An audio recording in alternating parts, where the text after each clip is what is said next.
Meus irmãos, saúdo a todos com a paz do Senhor. Quantos estão felizes, pode dizer amém.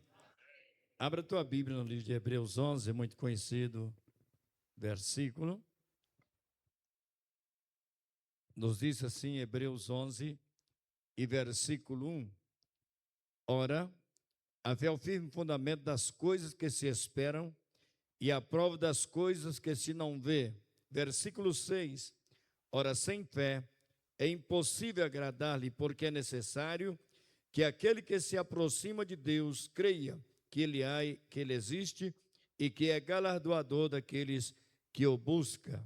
Meu Deus, em nome de Jesus, te peço a palavra de acordo com a necessidade da tua igreja. Tu sabes o que necessitamos, nossos projetos, nossos sonhos, as necessidades que temos, meu Deus, ao sair deste lugar para levar para a nossa casa.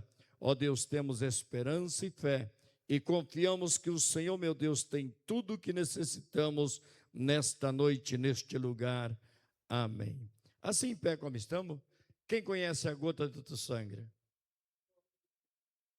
Já esqueceram? A adoração, a gota de teu sangue, a última vez que eu estive aqui. Pode dar nota ré maior para mim? Glória a Deus. Diga comigo assim: 2 vezes vamos errar e a terceira vamos acertar, tá bem? É bem curtinha, vamos cantar em castelhano e é uma tentação depois. Você vai estar lavando o prato, vai querer cantar no carro, no trabalho. Diga comigo: uma gota de tu sangue sobre mim. Uma gota de tu sangue sobre mim. Uma sola bastaria para limpiar mi coração. Uma gota de tu sangue sobre mim.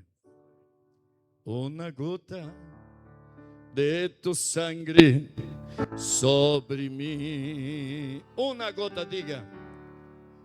Uma gota de tu sangue sobre mim. Uma sola bastaria.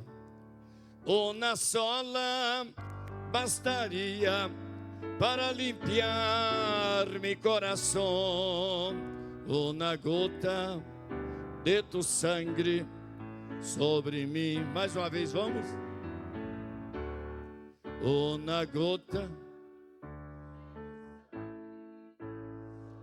Uma gota de tu sangue, diga. Uma gota de tu sangue sobre mim. Uma sola bastaria. Uma sola bastaria para limpiar mi coração.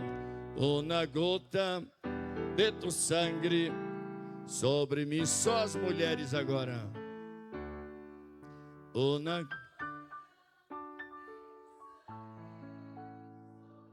Uma gota de tu sangue, diga.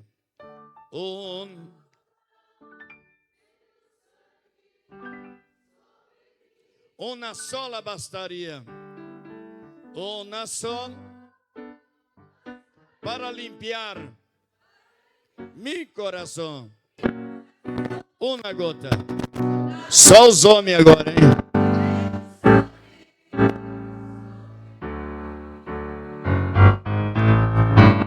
Uma gota. Uma gota de tu sangue.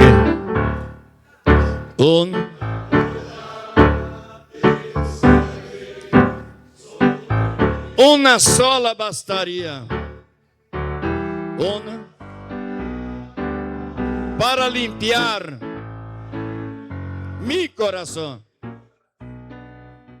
Uma gota. Todos levantamos as nossas mãos e adoremos a Deus agora. Uma gota de tu sangue sobre mim. Uma gota de tu sangue sobre mim. Uma sola bastaria para limpiar mi coração. uma gota de tu sangue sobre mim. Não darei meu amor a nada mais que a Ele. Não darei meu amor a nada mais que a Ele. Não darei meu amor. Não darei meu amor a nada mais que a Ele. Não darei meu amor a nada mais. Não darei meu amor a nada mais, porque solo Ele me pode sostener. Eu não servirei a nada mais, diga. Eu não servirei a nada mais que a Ele. Eu não servirei a nada mais que a Ele. Eu não servirei a nada mais. Eu não servirei a nada mais, porque solo Ele me pode sostener. Glória a Deus. Toma teu assento, glorificando o nome de Jesus. Glória a Deus. Meus irmãos, quero agradecer a Deus por estar com vocês aqui nesta noite. Agradecido pelo convite do pastor Ivaldo, meu sobrinho. Deus te abençoe, pastor Ivaldo, Cristiane, Eric, Kemb, até o Josafá. Não estou vendo a Vivi, a trabalhadora, viu? Agradecido a Deus também para os demais companheiros também que aqui estão. Deus abençoe as suas vidas e parabenizo pelo Dia dos Pastores e também por esse congresso de missão. A conscientização missionária é muito importante. Nós aqui no Brasil estamos enriquecidos com a palavra de Deus, porque aonde você vai, você encontra a palavra de Deus. Liga a televisão, tem a palavra de Deus. Liga o rádio, tem a palavra de Deus. Você está no carro, escuta a palavra de Deus.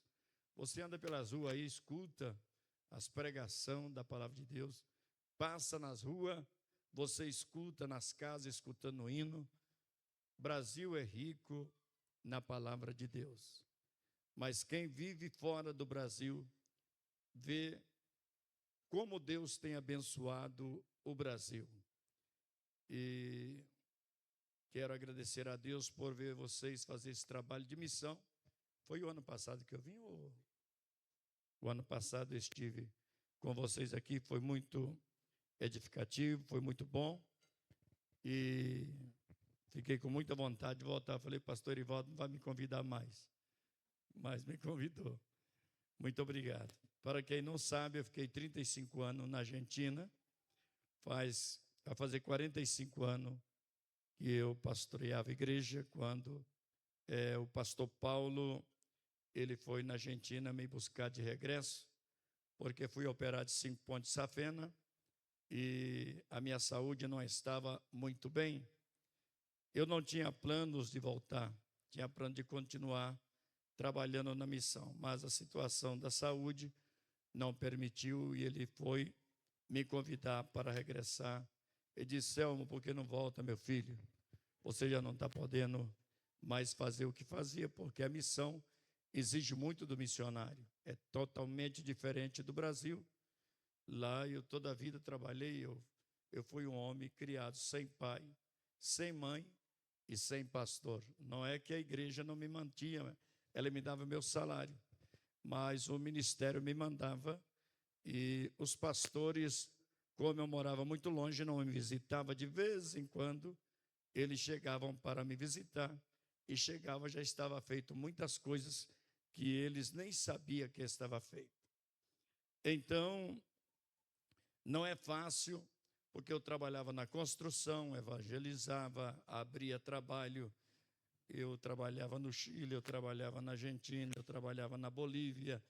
Fui um dos fundadores da Convenção Nacional, que é ligada na CGADB, e andava em todo o país para poder dar assistência aos missionários. A igreja de Campinas tem quase 200 igrejas lá na Argentina.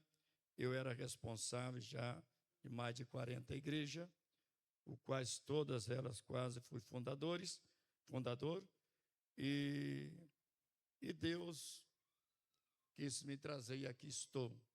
Quero dizer para os irmãos que não foi fácil. Quando eu saí daqui, eu saí com 6 crianças, alguns talvez não estavam aqui quando eu vim a última vez. Eu saí com 6 crianças, não vou contar o começo, vou continuar contando o que eu fazia lá, porque já falei para muitos aqui de como eu saí. Mas eu fui com 6 crianças, a menor com 9 meses, certo? E o maior com 7 anos de idade. E quando o pastor chamou para apresentar os missionários, vamos apresentar os missionários. Era uma festa dos jovens, a igreja estava cheia dentro, tinha um telão lá fora, tinha mais ou menos umas 1.500 pessoas. E quando diz, vamos conhecer os missionários, diz, passa, irmão Selmo, passa, irmã Maria Luísa. E eu vim com a criança no braço e um puxando. Ela veio com o outro no braço, outro puxando, e os 2 mais pequenininhos atrás. E passamos de frente ao coral, as irmãs gostam de conversar, elas diziam uma para a outra, eu não sei quem é mais doido, se é o pastor ou se é esse menino com essas 6 crianças que vai para a Argentina. Mas o mais engraçado era o seguinte, pastor Irivaldo, que nós fomos de Brasília, e naquele tempo você podia pôr quantas pessoas entravam no carro, não tinha esse negócio que era 5, não. Entrava, o que entrou, vai. Fechou a porta, já está. Então, eu entrei na Brasília, sentei no lugar do motorista, minha mulher na frente com a menina mais pequena, de 9 meses, outros em cima do banco, outros em cima do motor, e em cima da Brasília, aquele pacotão. E fomos embora. E lá na área de fronteira, a Polícia Federal para, né? E quando viu aquele negócio lá em cima, e me parou, e quando olhou no carro, viu aquele monte de menino, disse, e esses meninos aí de quem é? É meu e dela. Me dá os documentos, por favor. Aí ele dava o documento. Ele olhava o documento assim todo. Tá certo. Faça boa viagem. E eu saía com o meu carro, ele ia para lá e olhava para o retrovisor, o guarda estava assim. Balançando a cabeça. Isso daí é doido. Talvez você pergunta como é que eu tive coragem de aceitar. Mas eu vou dizer para os irmãos que tudo Deus já tinha me falado. Não vou contar porque já contei.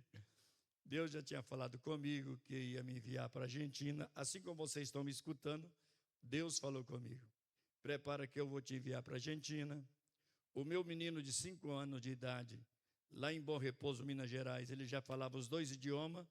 Ele falava o espanhol e falava o português. Com 5 anos, Deus já tinha dado para ele. Deus me levou aonde eu ia morar. Deus me levou, me mostrou a casa, um quarto de 6 metros por 4, parede amarelada, caindo no reboque, a cama de matrimônio com tijolo embaixo, a beliche caseira, e me leva na cozinha, uma cozinha pequenininha, um armário de lata, o fogão de cozinhar branco caindo na porta, o lugar de lavar a louça e prato branco de louça. Deus é tão rico e mostrou a casinha tão pobre. E os missionários que iam, tudo casa boa.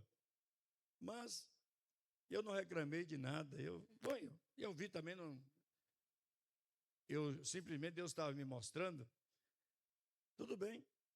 E Deus disse, eu te enviareis, fará para mim uma grande obra, conhecerá a língua, povos e nações.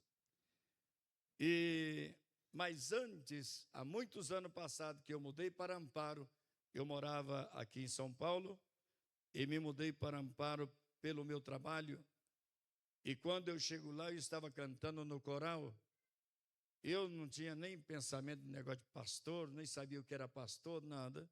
E estava cantando no coral. E um pastor que andava com Daniel Berger Gurnaving, pastor Genésio, ele foi pregar na cidade de Amparo e olhou no coral e olhou para mim assim e disse assim, você que vai ser missionário, você tem que ter estômago de cachorro. Eu disse, estômago de cachorro, missionário? Falei, agora você é missionário e tem que ter estômago de cachorro, né? Mas tudo bem. como tanta gente profetiza, era um a mais. Porque uma vez também me profetizaram que eu estava tão magro e estava ajudando a construir o templo de Serra Negra e estava magrinho. Um pastor olhou para mim e disse assim: eis meu servo, comer bem faz bem para a sua saúde. Ele me viu tão magro que... Aí tudo bem, e Deus sempre me falava, e algum ajudava, e era uma benção. Então, eu fui para a Argentina. Quando eu cheguei lá com a minha família, era a mesma casa, a mesma cama com tijolo embaixo, era a mesma beliche para 6 crianças, era a cozinha pequenininha, o fogão branco caindo na porta, era como Deus me mostrou. Mas, irmão, nós estávamos tão felizes que não importava com o fogão, nem com o armário, nem com a cama, não importava, o que nós queríamos fazer a obra de Deus. E eu cheguei na Argentina em um dos tempos mais difíceis, porque estava saindo da ditadura. O Afonsinho havia entregado, entrando o presidente Menem, e estava uma situação de pobreza tão grande, mas tão grande, que não era fácil. E a pobreza era tanta que quando morriam as pessoas, eles não tinham recurso para sepultar, para comprar caixão, eles não tinham nenhum recurso, era uma pobreza. Então as pessoas costumavam ligar para mim: pastor, morreu fulano, não temos dinheiro para comprar o caixão, não temos como sepultar, você não pode fazer algo para nós? Como eu tinha conhecimento com os prefeitos, com as pessoas da assistência social, eu ia na prefeitura e pedia o caixão. Então eles me davam o caixão, mandava buscar no hospital o caixão, mandava também buscar o defunto, eu ia lá, buscava o defunto, eu mesmo punha dentro do caixão, e eu mesmo velava, e eu mesmo sepultava. E assim era. Um dia morreu uma irmã, e a gente não tinha muita experiência, porque eu era muito jovem, eu tinha 27 anos, e quando me casei com 19 anos, a minha esposa todo ano tinha um filho. Então, quando completei 20 anos, tinha o primeiro, 22, 21 anos, o segundo, 23 anos o terceiro, 24 anos o quarto, 25 anos o quinto e 26 anos o sexto. Eu disse: vamos continuar na Argentina, minha filha. Então não tinha muita experiência nas coisas e morreu uma irmã da igreja e pedimos o caixão, mas o caixão ele veio muito baixinho, não era caixão grande, alto.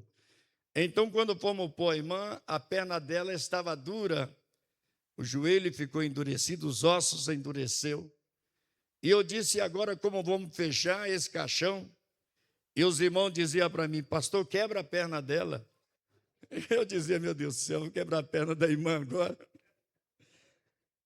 Mas eu era tão simples que eu pensava que ia doer a perna da irmã. Eu disse: meu Deus, eu vou quebrar a perna dessa irmã. Quebra, pastor, senão não vai dar para fechar o caixão. E quando eu quebrei a perna da irmã, que deu aquele estralo, mas me doeu tanto o coração que parecia que estava quebrando a minha perna. Preparamos o caixão. Esse defunto aí, eles vieram, levaram porque ficaram com vergonha. Aí levaram, sepultaram. Morreu uma criança de 6 meses.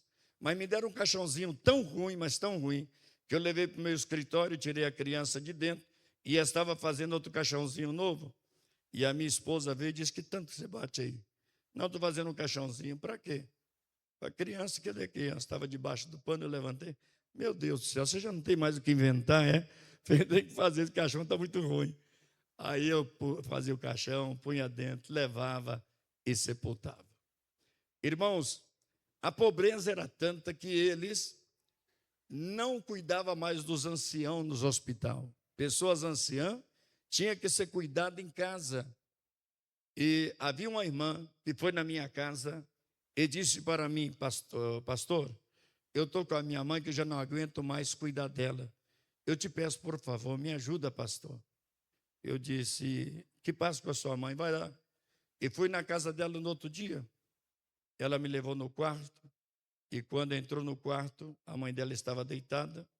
Ela levantou a roupinha da mãe. As nádegas estavam podres. E ela disse, toda manhã eu tenho que tirar pedaço de carne da minha mãe, já não aguento mais. E tenho que curar minha mãe. O senhor não pode me ajudar? Eu nunca tinha feito isso. Eu disse, não tem problema. Então, toda manhã, eu ia e tirava toda aquela costa branca que tinha, limpava, higienizava. Depois, a frente também começou a comer o joelho. E a minha esposa disse, o que você vai fazer todo dia? Eu disse, eu vou curar a irmã. Eu posso ir? Eu disse, olha, se eu fosse você, não ia. A irmã está numa situação muito difícil. Aí eu vou. E ela foi. Quando ela chegou lá, quase desmaiou de ver as nádegas da irmã e as perninhas dela toda apodrecida. Eu levava as irmãs para o hospital, as velhinhas, e quando tinha que carregar, pôr no carro, abaixar do carro, levar até, nem cadeira de roda tinha. Aí eu voltava muitas vezes urinado. E esse era o trabalho. O pastor disse, você que vai ser missionário, tem que ter estômago de cachorro. E às vezes, a gente não entende no momento o que Deus quer falar com a gente, o que Deus quer passar para a gente. Mas a gente vive desta maneira e não é só isto. Não é somente pobreza por causa da situação econômica, a cultura também. Eu trabalhava em uma área que tinha muitos bolivianos e tinha também muitos nortenhos, e eles eram acostumados a convidar a gente para comer churrasco. Então, aqueles que eram do norte ou de Bolívia, eles faziam o churrasco, fazia na churrasqueira, né? Na churrasqueira no piso, e põe a carne aí, põe uma tábua, e muitos deles não cobriam a tábua. E terminava de fazer aquele churrasco, aquele assado, e disse, vamos comer. Mas você não via prato, só via faca, às vezes via um garfo, e eles pegavam, punham aquela carne, e cada um pegava o seu pedaço e comia na mão. E eu não estava acostumado com isso, eu sofria, porque eu também não podia dizer que não ia fazer, eu tinha que fazer. Eu tinha dois motivos para fazer. Primeiro, porque era a cultura deles. Segundo, que eles tinham uma alma e eu estava ali para ganhar aquelas almas para Jesus. Então era um desafio para mim. Mas eu tinha estômago de cachorro. Mas não era isso. Pastor, eu quero que o senhor venha um final de semana comer uma cabeça arcada com nós. Eu falei, tá bom. Eu não sabia bem o que era cabeça arcada. Eles furavam um buraco no chão, cortavam a cabeça do boi, com cabelo e tudo. Eles lavavam o olho do boi, a orelha do boi, o nariz do boi, a boca do boi, o lugar do corte. Fazia bastante corte com a faca na cabeça do boi. Fazia tempero, enchia tudo aquilo de tempero, o nariz, o olho, o buraco embaixo, o ouvido. Enrolava num papel de farinha de trigo, desse saco de farinha de trigo. Naquele buraco, ele esquentava aquele buraco, descia aí esta cabeça enrolada nesse papel, deixava no sábado e no domingo, na hora do almoço, eles tiravam agora aquela cabeça para comer. Então, eu cheguei no outro dia, era duas cabeças, pegaram a cabeça, puseram em cima da mesa, e quando tiraram o papel, a vaca estava fazendo careta. A língua estava para fora. O olho estava assim olhando para você. Aqueles cabelos da vaca todo, não tiraram o cabelo. E eu não sabia nem como ia comer. Os irmãos que sabem dessa cultura de apoio sabem que é assim. Aí eu ficava olhando para ver como ia comer. Eles abriam porque estava bem cozida e cada um pegava um pedaço e pegava o pedaço que queria comer e comia com pão. E o que eu tinha que fazer? Eu tinha que fazer a mesma coisa. Eu tinha que comer a mesma coisa. Nós fomos comer em uma tribo de índio na fronteira da Bolívia com Salta. Me deu tanta pena, pastor Erivaldo. Me deu tanta pena aí nesse lugar que eu fui, sabe por quê? Nós fomos evangelizar este lugar. E quando chegamos aí, nessa tribo, o cacique recebeu tão bem, e disse: pastor, vou matar 2 chantitos, 2 porquinhos, e quero que o senhor venha comer. Um vamos comer no almoço e outro na janta. E eu, a minha esposa e outros irmãos, fomos numa caminhonete no meio do mato, no meio de uma terra, para um lugar que prepararam para nós dormir. Aí eles disseram: já está pronta a comida. E nos trouxeram em cima daquela caminhoneta e fomos comer aquele porquinho que ele havia preparado, o do almoço. E nós contentes, porque queríamos comer o porquinho assado. E chegamos para comer o porquinho assado. E quando olhamos o porquinho, era um porquinho mesmo, bem pequenininho. E era mais de 10 para comer o porquinho. Mas não era isso. Quando sentamos em volta da mesa, aquela criançada toda em volta da mesa perto de nós, um monte de cachorro por todo lado de latino, ele espantando o cachorro, porque o cachorro também queria comer o porco, o chancho. As criancinhas olhando, e eles querendo expulsar as crianças, mas não podia, dizer: estamos fazendo para você a panela ali com uma comida que eles estavam fazendo. Mas as crianças não saíam perto. E o cacique começou a tirar pedaço e dar para nós, mas eu não aguentava. Eu pegava o meu pedaço escondido do cacique e dava para as crianças, para os cachorros saírem de perto. Ou se o cacique veio jogar lá no meio da rua, e aquela cachorrada saía caindo toda atrás do pedaço de osso. Irmãos, era tremendo. Não era fácil.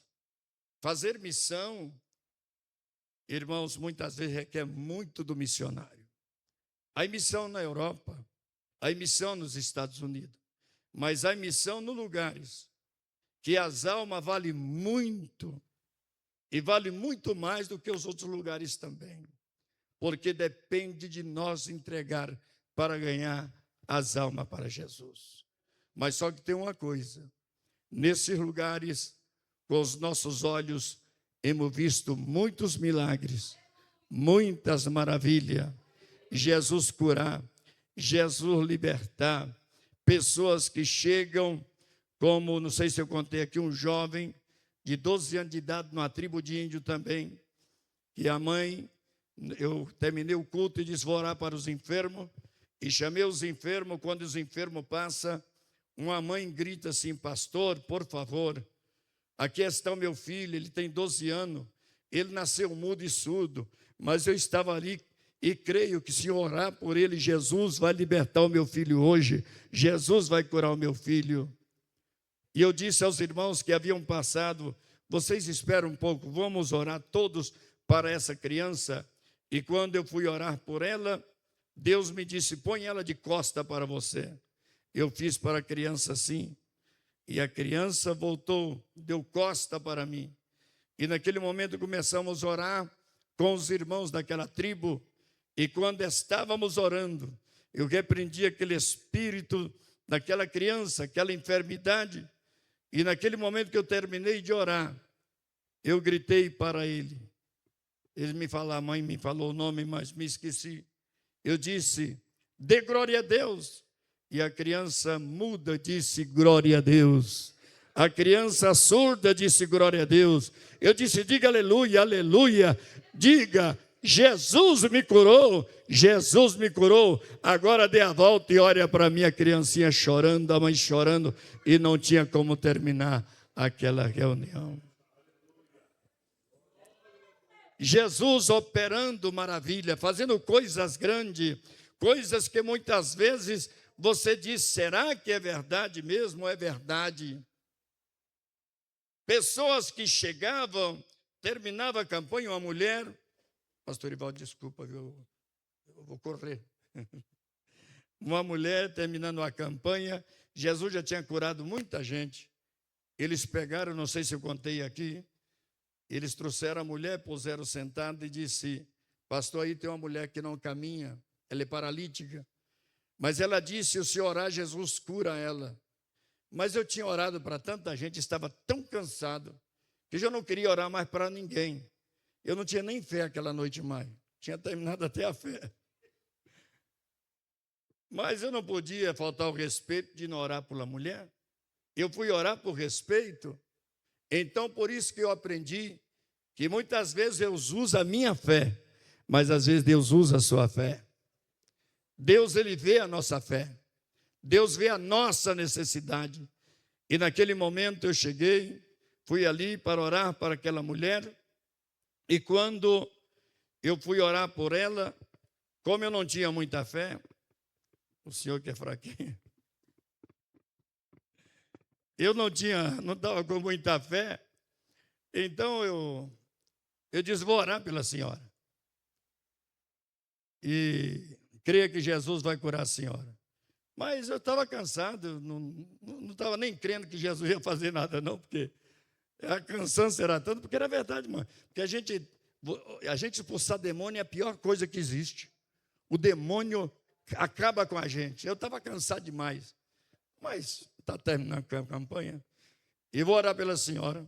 E chamei o pastor, fica em pé um pouquinho. Chamei o pastor que me chamou e disse, pastor, eu vou orar e depois o senhor vai me ajudar, você vai segurar lá, eu vou segurar aqui. Mas eu já estava com medo da mulher cair, né? Aí eu orei pela mulher e disse, vamos levantar, levanta ele. Aí agora vamos andar, mas nesse momento eu estava confiando no pastor que aí estava lá. Não é que eu estava com medo da mulher cair, por isso que ele estava lá. Vamos dar uma volta. Só que o pastor, quando eu dei a volta assim, ele estava mais para trás, fica um pouco mais para trás. Aí eu comecei a andar. Pode sentar. Aí, vamos comigo, pastor. Aí eu comecei a andar.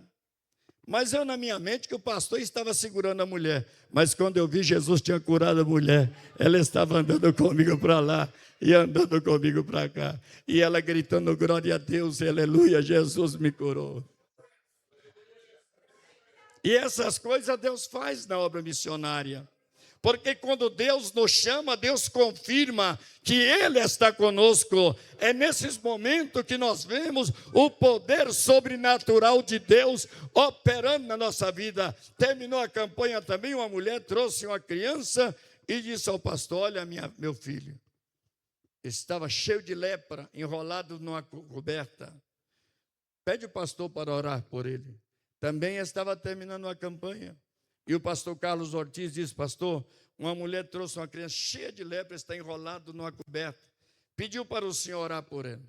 Disse que eu vou orar depois. Terminou a campanha, eu fui lá orar pela criança, quando ela me mostrou, cheio de lepra, pegado na coberta. Mas eu disse, eu vou orar. Essa eu estava com fé. Aí eu orei para aquela criança. Terminei de orar e disse, tira a coberta. Quando tirou a coberta, a pele estava com a pele de criança. Jesus tinha limpado a pele daquela criança. Olha, irmãos, pena que a hora já se foi. Eu não me arrependo dos 45 anos que eu fui pastor missionário. Não me arrependo dos 35 anos que eu estive na Argentina. Eu sei o que é sentar em volta da mesa e não ter o que comer com minhas crianças. Mas eu sei também que quando só pensei, só falei na mente, eu estava no ônibus já mais de mês que não cobrava meu salário, porque foi depositado numa conta diferente e estava numa situação tão difícil, não tinha o que comer. E sentado no ônibus, passei de frente a um açougue e estava assim. Como chama churrasco aqui? Que está... Bom, carne para churrasco, desculpa, algumas palavras. Estava lá, branda, bom, todo tipo de carne aí no açougue. E eu disse na minha mente, Deus, me dá um pedacinho de carne, eu estou com tanta vontade de comer carne. Na minha mente, fui para minha casa. Desço do ônibus, vou para minha casa, e entro na minha casa, minha esposa diz, o irmão Tito esteve aqui, era uma polícia. E o que ele queria? Ele disse que estava na casa dele, Deus mandou trazer 5.000 austral e essa carne para você, porque você queria comer carne. Estava com as 3 crianças, varão sentado comigo, e as outras 3 foi com a minha esposa, para o ciclo de oração. E eu tinha que ir um culto a 22 quilômetros e caminhar 3 quilômetros, e era 5 horas da tarde o culto. Mas eu não tinha nada que comer. Tinha umas folhinhas que o irmão me deu, umas folhas de chá. E eu disse, Deus, não tenho o que comer com as minhas crianças e não tenho dinheiro para ir dirigir o culto lá em La Picada. E faça o milagre, me dê o dinheiro para que eu vá. Aí apareceu esse irmão de novo, me trouxe 5.000 austral, não era peso. E quando me trouxe o dinheiro, foi embora, eu disse aos meninos, vamos para La Picada lá, onde vamos dirigir o culto. Tomei o ônibus, desci, andei os 3 quilômetros, e a dona da casa é espanhola, e o culto era no salão pegado, e já era quase 3 da tarde, e eu entro na casa. Ele disse, irmã Tereza, me dê a chave do salão que eu vou limpar, porque vamos fazer o culto. E eu vi uma mesa dessas grandes, são espanhol, são mesas dessas de madeira, isso, essas de umas 12 cadeiras, mas bem arrumadinha, com prato, com todo. Bom, e disse, dê a chave. Ela disse, mas pastor, o senhor não vai almoçar? Eu falei, não, irmã Teresa, tem que limpar o salão. Mas Deus me mandou preparar essa mesa porque disse que vocês não almoçaram.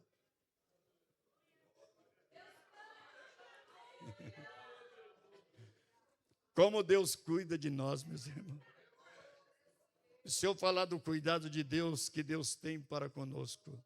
Pena que a hora não dá. Eu gostaria de vir aqui um dia, pelo menos 1 hora para mim, pelo menos falar de tantas coisas lindas que Deus faz, como aquela criança, a última que eu conto, e vou repetir. Pode repetir, pastor? O pai não viu quando passou com o carro em cima da criancinha de 2 anos.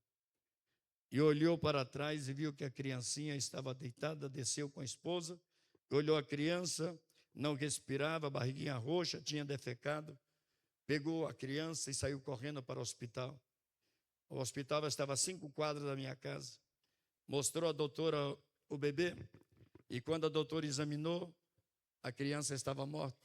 Disse, olha, a criança está morta, eu tenho que chamar o Instituto Médico Legal. Não é como hoje que o celular está aqui.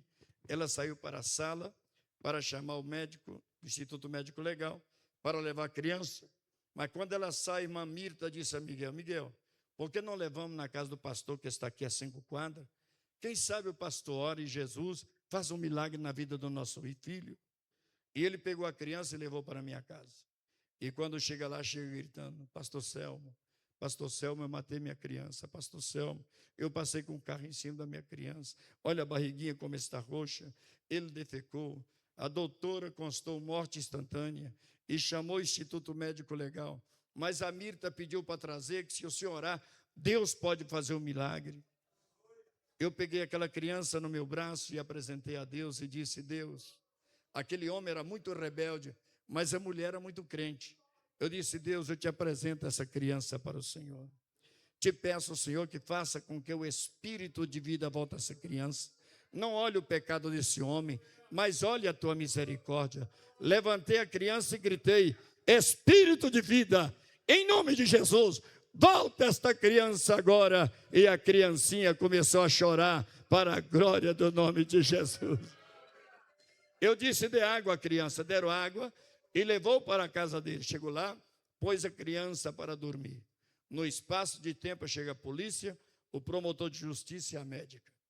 E a médica disse, onde está a criança que o senhor trouxe do hospital? Está dormindo? Como está dormindo? Se a criança estava morta. Vai buscar a criança. Ele foi, buscou a criança e trouxe, apresentou a criança viva e disse, aqui está. E como essa criança está viva? É porque quando a senhora foi chamar o Instituto Médico Legal, a minha esposa mandou levar na casa do pastor, que Deus podia fazer o milagre, o pastor orou e Deus fez o milagre. A minha criança está viva.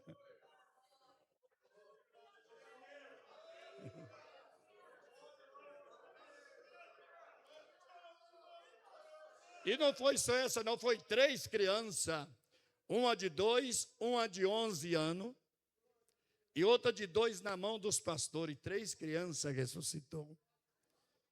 Esse é o teu Deus, esse é o teu Senhor. O doutor pode dizer que você tem de tudo. Câncer, tumor, caroço, coluna ruim, pode dizer que suas pernas já não estão mais bem, que os seus braços não vão levantar mais, que as suas mãos não vão mexer mais, que a sua cabeça não vai melhorar, mas a última palavra tem Deus. A última palavra tem Deus, é Ele que cura, é Ele que liberta, é Ele que salva. Ficamos em pé neste momento.